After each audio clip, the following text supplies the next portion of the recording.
mon mari me trompe. Apparemment, il a couvert sa maîtresse de biens de luxe. De plus, il a utilisé ma carte de crédit pour ses achats extravagants. J'ai supporté cela pour l'amour de notre fils, mais j'ai atteint ma limite. Je ne peux pas pardonner cela. Je dois faire quelque chose. La personne qui est venue à mon aide était la dernière personne à laquelle je m'attendais. Je m'appelle Fiora, j'ai 35 ans. Je suis mariée à Antoine depuis 10 ans. Notre fils bien-aimé, Jean, a eu 8 ans cette année. Ayant toujours aimé la lecture. Je vis maintenant mon rêve en tant que romancière, ma carrière choisie. Ma série de mystères a acquis un public important, me permettant de sécuriser plusieurs séries mensuelles. Heureusement, mes livres individuels se vendent également bien, me tenant occupée tous les jours. Au début, mon mari avait un emploi, mais dès que j'ai commencé à gagner, il a démissionné. Pendant les 2 ou 3 dernières années, il a surtout traîné à la maison, sortant occasionnellement pour jouer au pachinko. Pourtant, aujourd'hui, de manière inhabituelle, il s'est habillé en costume. Quelque chose ne va pas. Pourquoi le costume? J'ai décidé de demander franchement à mon mari. Antoine, c'est rare de te voir en costume. Où vas-tu? Les yeux de mon mari se sont écarquillés de surprise, mais il est rapidement revenu à son ton habituel et a dit « Un entretien d'embauche ». Un entretien d'embauche? Pourquoi? Eh bien, c'est évidemment pour un emploi, non. Je pensais qu'il était peut-être temps pour moi de recommencer à travailler. Je vois. Bonne chance. Oui. Je m'en vais. À ce moment-là, je croyais sincèrement qu'il allait à un entretien d'embauche. Je pensais qu'avec notre fils encore si jeune, il avait réévalué ses priorités pour l'avenir. Cependant, mon mari n'est pas rentré à la maison avant 1h du matin ce soir-là. J'étais éveillée à cause d'une échéance imminente. Puant l'alcool et le parfum, il s'est endormi sur le canapé du salon. Dans sa main se trouvait un smartphone déverrouillé. Par simple curiosité, j'ai jeté un coup d'œil au téléphone de mon mari. La réalité inattendue m'a frappée, et des larmes ont jailli de mes yeux. Sachant que je ne devrais pas réveiller mon mari, j'ai étouffé mes sanglots. Des preuves. Oui, des preuves.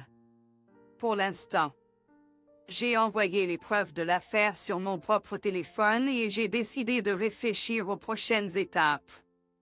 Le lendemain matin, j'ai demandé à mon mari, qui agissait comme d'habitude.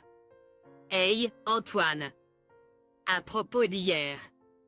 Hier, Tu sais, tu as dit que tu avais un entretien, mais tu es rentré tard. Je me demandais juste ce qui s'était passé. Puis mon mari a détourné les yeux, montrant des signes de réflexion pour inventer une excuse. en fait, j'ai croisé un ami après l'entretien. On s'est retrouvés à boire un verre. Un ami? Tu? Un gars que tu ne connais pas. Camille. Dois-je tout expliquer? Comme prévu, mon mari a caché le fait qu'il avait rencontré Marie. Son affaire était claire aussi de cette attitude.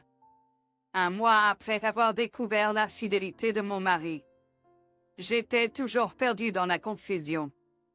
Jusqu'à maintenant, je n'avais pas confronté mon mari sur le fait qu'il me trompait. Une fois que je l'aurais fait, il est clair qu'une fissure se formerait dans notre relation. Si j'étais seule, je l'aurais confronté avec les preuves de son affaire et je l'aurais divorcé immédiatement. La seule raison pour laquelle je ne l'ai pas divorcé était pour notre fils, Jean. Je n'arrivais pas à lui enlever son père à l'âge tendre de 8 ans. Par la suite, mon mari a commencé à sortir fréquemment, profitant de mon occupation avec le travail dans ma chambre.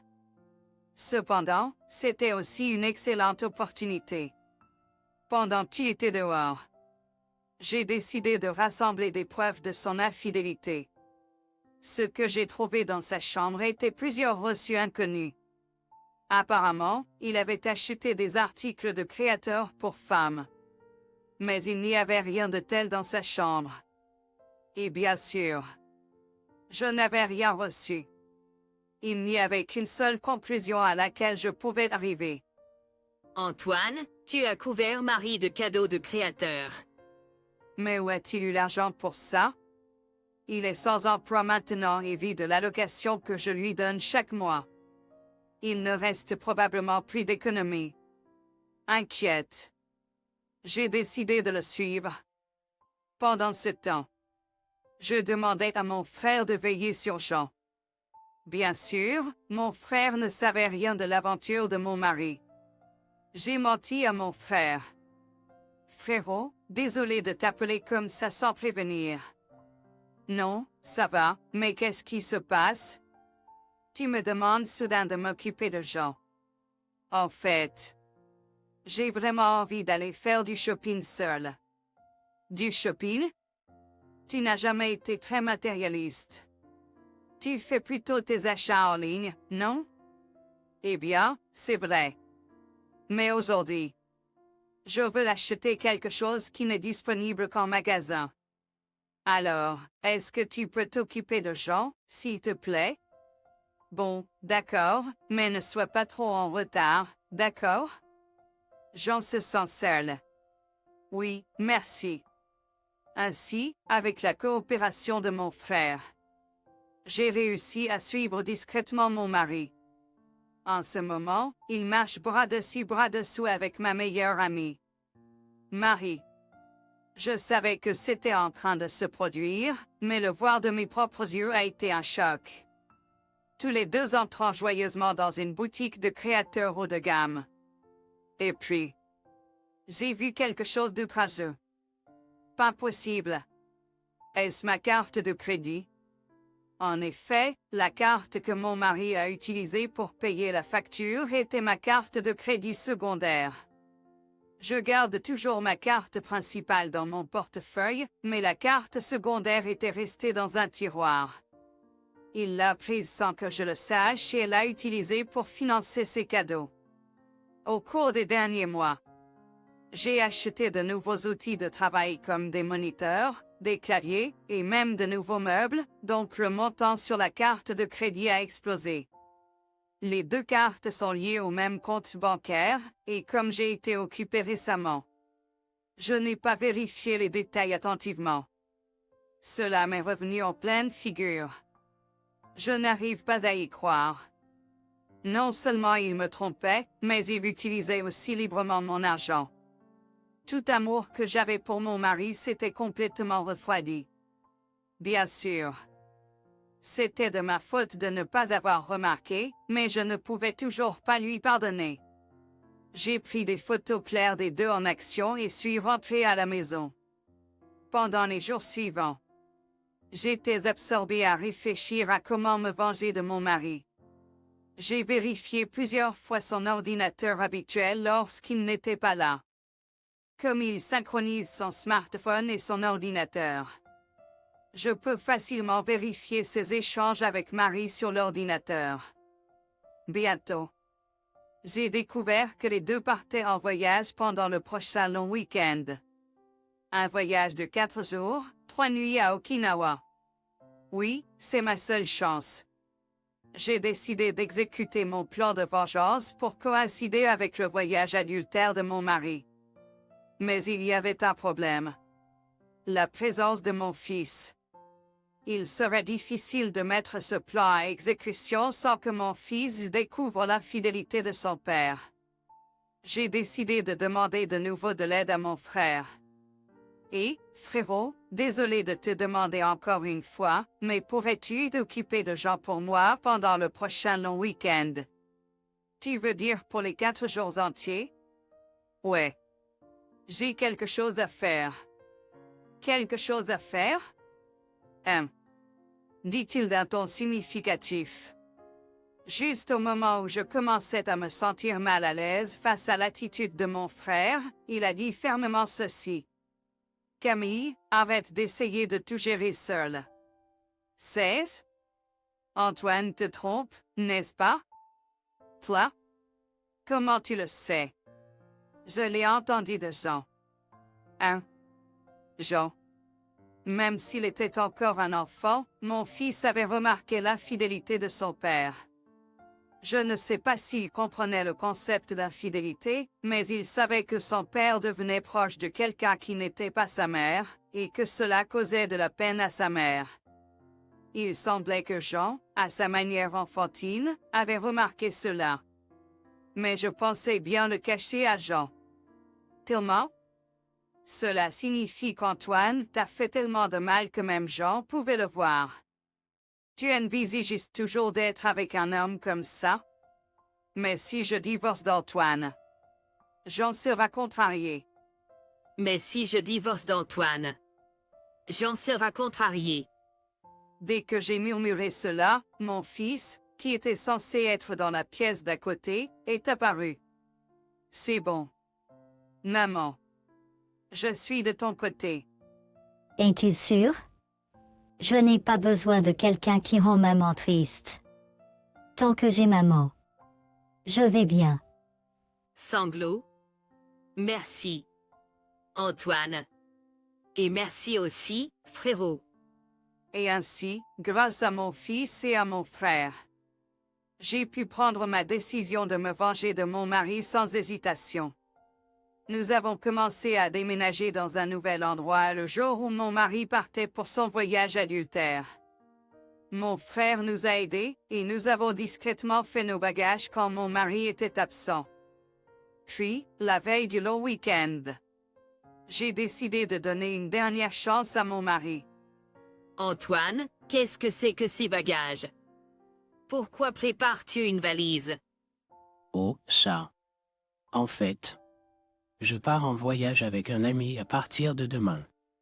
Un voyage? Tu en as parlé? C'est une décision soudaine. Peu importe.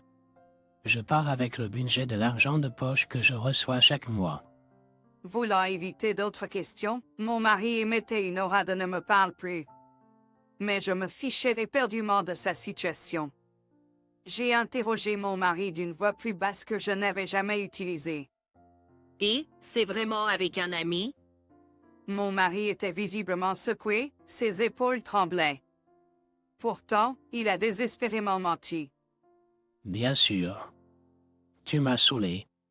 Je vois. C'est bien, un voyage avec un ami. Amusez-vous bien. J'allais m'amuser même si tu ne me l'avais pas dit. Eh bien, ne t'emporte pas trop, d'accord? Laissez ces mots. Je suis sortie de la chambre de mon mari. Honnêtement, s'il avait avoué la vérité ici, je pensais juste demander une pension alimentaire et une pension pour enfants et régler les choses à l'amiable. Même s'il m'a trompé, c'était quelqu'un que j'ai aimé autrefois. Quand mon roman n'a pas été vendu, c'est grâce à lui que j'ai pu continuer. Je ne veux pas le haïr ou lui en vouloir des fonds du cœur. Cependant, je ne peux pas me permettre d'être si calme après ce qu'il a fait. Pour l'amour de mon fils et pour mon avenir, je dois mettre un terme à ma relation avec cet homme. Il n'est plus nécessaire de se retenir pour un homme qui continue de mentir. Le lendemain matin, mon mari était déjà parti pour son voyage. J'ai ouvert le tiroir et confirmé qu'il avait pris ma carte de crédit comme d'habitude. J'ai immédiatement contacté la société de cartes de crédit, signalé la perte de la carte et demandé d'arrêter son utilisation. Quand mon fils s'est réveillé, je l'ai salué, bonjour. Il a répondu avec un large sourire. Maman. C'est aujourd'hui, non? Hein? Le déménagement. Nous allons dans notre nouvelle maison aujourd'hui, n'est-ce pas? En voyant les yeux pétillants de mon fils, le dernier soupçon d'anxiété que j'avais a disparu. Et, aux gens. D'accord. J'ai arrêté la carte de crédit, allons dans notre nouvelle maison. Oui. C'est vrai. Je suis excitée pour notre nouvelle maison. Oui. C'est vrai. Je suis excitée pour notre nouvelle maison. Avec l'aide de mon frère, notre déménagement s'est bien passé. Mon fils et moi avons déménagé nos affaires dans la nouvelle maison, et les affaires de mon mari ont été envoyées à un certain endroit. Le lendemain, en me relaxant dans la nouvelle maison avec mon fils et mon frère, j'ai reçu un appel de mon mari. I know. Ah, c'est toi. Fura. En fait, j'ai dépensé plus que prévu. Pourrais-tu me faire un petit virement? Il n'a probablement pas pu utiliser la carte car je l'avais suspendue et avait des problèmes pour payer ses dépenses lors de son voyage. Tu avais dit que tu resterais dans ton budget, n'est-ce pas? Désolé, mais je ne peux pas me permettre de te prêter de l'argent. Ne dis pas ça. Je ne pourrais pas profiter du voyage seul si tu fais ça. Seul? Tu veux dire à deux? À cette question, mon mari a lâché un abasourdi d'un. Tu voulais montrer les sites à Marie lors de ton voyage, n'est-ce pas? Tant pis. La carte que tu as prise n'est plus utilisable, alors laisse tomber. De quoi tu parles? Fura. Tu es mari. Et la carte? Je viens d'arriver. Qu'as-tu fait? Ah. Marie. Ça fait longtemps. Comment s'est passé le voyage avec le mari de ta meilleure amie? Tais-toi. Explique-toi d'abord. De quoi tu parles? Ne fais pas l'innocente. Tu as envoyé les affaires d'Antoine chez moi, n'est-ce pas? En effet, pendant le déménagement, j'avais envoyé les affaires de mon mari chez Marie, la femme avec qui il a eu une relation. Comme Delphine était mariée, son mari était naturellement à la maison. C'est pourquoi j'ai délibérément envoyé toutes les affaires d'Antoine chez son mari. J'ai inclus une longue lettre expliquant la situation. Et j'ai crié au téléphone, presque en cassant le haut-parleur. Tu te moques de moi? Qu'as-tu fait? Mon mari a découvert, et il est furieux. N'est-ce pas normal? Tu trompes ton mari alors que tu es marié. Pensais que ma meilleure amie ferait une chose aussi sale. Tu es la pire. Je suis tellement déçu. Excuse-moi? Je crois que c'est à moi de dire ça. Ma meilleure amie trompait mon mari. Tu crois que je pardonnerais ça? Qui a fait la chose irrespectueuse en premier, même si nous étions meilleurs amis? Je n'étais pas sérieuse. Ce n'était qu'une aventure. Il est hors de question que je me contente d'un loser sans emploi comme lui. Que tu étais sérieuse ou non ne me regarde pas. Je vais bientôt divorcer, moi aussi. Quoi qu'il en soit, le fait que tu aies une liaison est vrai. Je ne te pardonnerai jamais. Je vais exiger le maximum de compensation, donc sois prête. Compensation? Toi? Je n'ai rien entendu à ce sujet. N'est-ce pas naturel? Tu as fait quelque chose qui le mérite. Attends une minute. Camille. Attends. Au revoir. J'ai raccroché le téléphone sans lui laisser parler et bloqué son contact. Après cela, j'ai finalisé le divorce par l'intermédiaire d'un avocat et exigé une compensation de mon ex-mari et de Marie. J'ai demandé une pension alimentaire plus le montant qu'il a dépensé avec la carte sans permission. Marie, accablée par les dettes liées au paiement de la compensation, a été servie de papier de divorce par son mari et a apparemment été mise à la porte de leur maison.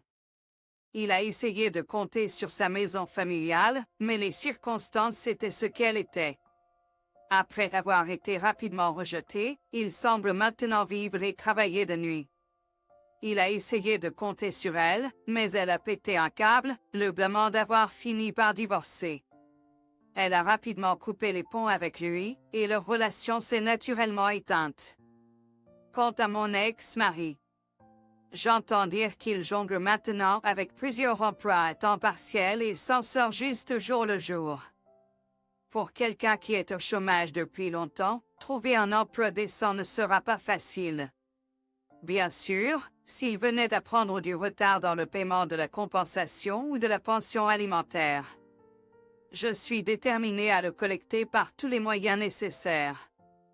Quant à moi, mon fils et moi menons une vie paisible dans notre nouvelle maison. Mon fils grandit si vite, et chaque jour est vraiment frais et excitant. J'espère continuer à lui apporter beaucoup d'amour sans lui causer de tristesse.